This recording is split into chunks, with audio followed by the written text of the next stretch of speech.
Caríssimos e caríssimas, eu sou Daniel Nonato e convido você a iniciar nosso dia de hoje uma canção Sol de Primavera, baseada na canção de Beto Guedes, Quando Chegar Setembro. Sol de primavera, abre as janelas do peito, a lição sabemos de cor, só viver com mais respeito. Já choramos tantas vezes, muito se perdeu sim, mas não custa ter de novo, nova dança, novo fim. Já sofremos no caminho, mas não vamos desistir. Cada passo na esperança faz a vida repartir. Caríssimos e caríssimas, eu sou Daniel Nonato, obrigado a você pelo carinho, pela paciência, pela presença. Lembrando que quem está no WhatsApp, a política do WhatsApp vai mudar em sentido de enviar mensagens. Então, possivelmente, nós também teremos que mudar nossa política. Algumas mensagens que a gente manda aí para 150, 200 pessoas, nós iremos ter que mudar, né, a forma de enviar. Eu estava lendo aqui o artigo aqui no próprio WhatsApp, nas configurações, e aí foi dito que agora vamos ter que mandar apenas 35 mensagens em lista de transmissões no mês. Então eu estava aqui contando minhas mensagens, eu peço desculpa por esse desabafo. Eu mando geralmente 3 mensagens por dia em transmissão, né? Eu mando o evangelho, para quem está na rede social, que recebe o evangelho escrito, né? E mando o evangelho em áudio, na mesma lista de transmissão. Então isso vai gerar, né, já gera 60 mensagens, né? E isso vai acarretar que vai chegar um momento em que o WhatsApp vai bloquear a lista de transmissão. Para eu continuar transmitindo, eu teria que pagar o WhatsApp Plus. Eu não vou pagar para mandar mensagem, desculpem pelo meu desabafo. Não é que vocês não mereçam as mensagens, é que fica complicado a gente mandar mensagem e tem pessoas aqui que escutam a gente todos os dias e tem pelo menos umas 5 a 15 pessoas que me mandam mensagem perguntando: e aí, Daniel, cadê?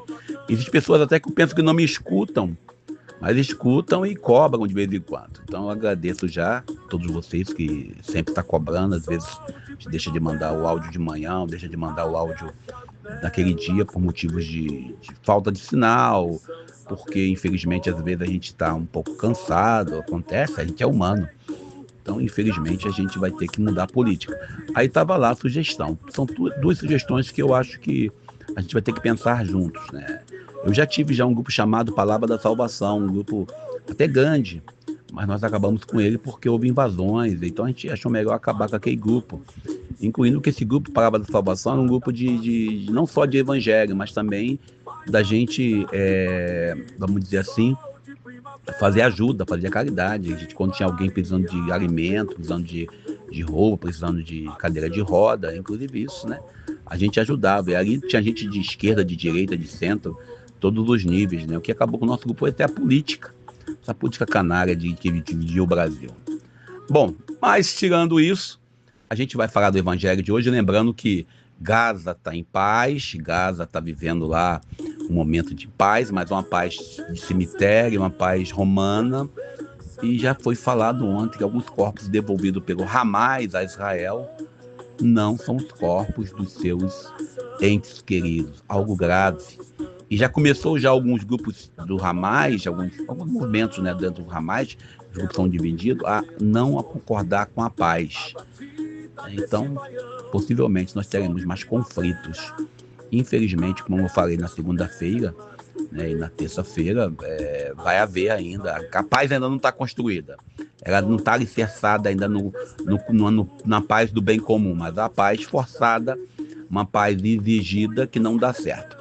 Também falando em paz, hoje o Evangelho é Lucas capítulo 11, versículos 47 ao 54. A gente olha certamente aí também para a nossa história brasileira, quando eu vejo cidadãos que dizem que estamos vivendo uma ditadura reclamarem da ditadura e pedirem a ditadura militar é algo assustador. Quando a gente lembra que hoje eu recebi uma matéria, né, que ontem, ou hoje, não sei, desculpe pela minha falta de conhecimento nessa área, Brilhante Ustra, aquele canária, coronel torturador, aquele camarada que colocava ratos na vagina das mulheres, que torturava mulheres arrancando unha, mulheres dando choque na genitália. É esse aí que o pessoal adora, que diz que é o homem de bom que eles querem. É esses caras que dizem que são a favor, né, da tortura, esquecem que eles acreditam nesse cara. Então ele faz 10 anos de morto, e foi um dos coronéis na ditadura que não sofreu as punições devidas. Aí quando se fala de anistia, a anistia na década de 80, né, início da década de 80, final da década de 70, não foi para os presos políticos, foi para os militares torturadores. Então lembre-se disso, a anistia naquele contexto visava inocentar, e desculpe pelo tempo que eu estou tomando com vocês, visava inocentar, ou melhor, liberar da prisão os canárias que torturavam as pessoas. Não foi nada a ver com os guerrilheiros, ao contrário do que alguns pregam por aí. Bem, o evangelho de hoje, Jesus continua com o seu discurso, e o ai aqui no evangelho aparece como um ai de maldição, e como diz lá no grego, né, é um lamento, por tudo aquilo que está vivendo. Jesus hoje denuncia uma religião da hipocrisia, continua denunciando. Fulano quando morre vira, ai como era bom. As comunidades das vezes excluem, perseguem. E aqui Jesus fala sobre o profeta. O profeta, ele é diferente do ministro sacerdotal. O profeta, ele é instituído, ele é levantado pelo próprio Deus e é conduzido pelo Espírito Santo. O profeta, ele traz a profecia que é livre. Ele não fica preso ao prédio, à estrutura do poder.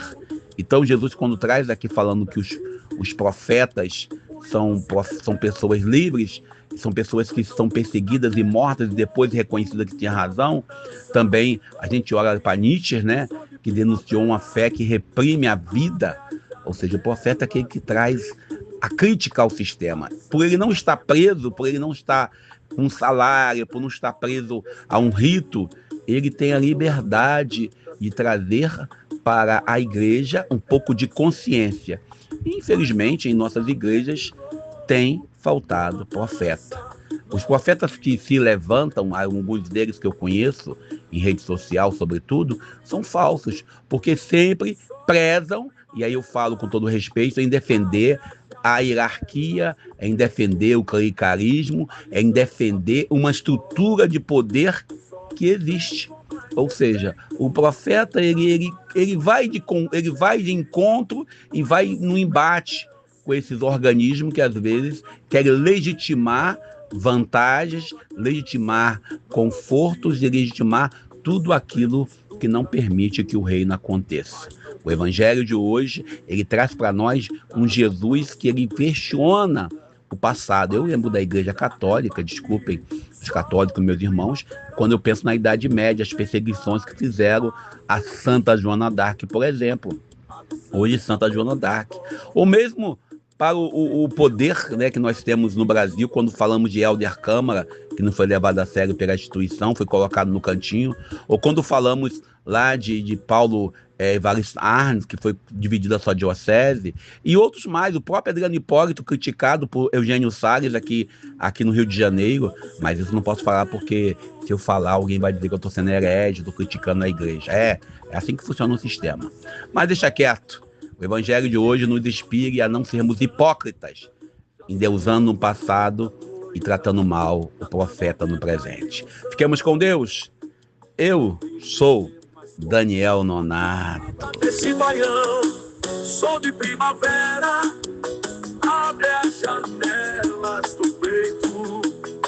A lição sabemos de cor, só viver com mais respeito. Já choramos tantas vezes, muito se perdeu sim, mas não custa ter de novo nova dança, novo fim.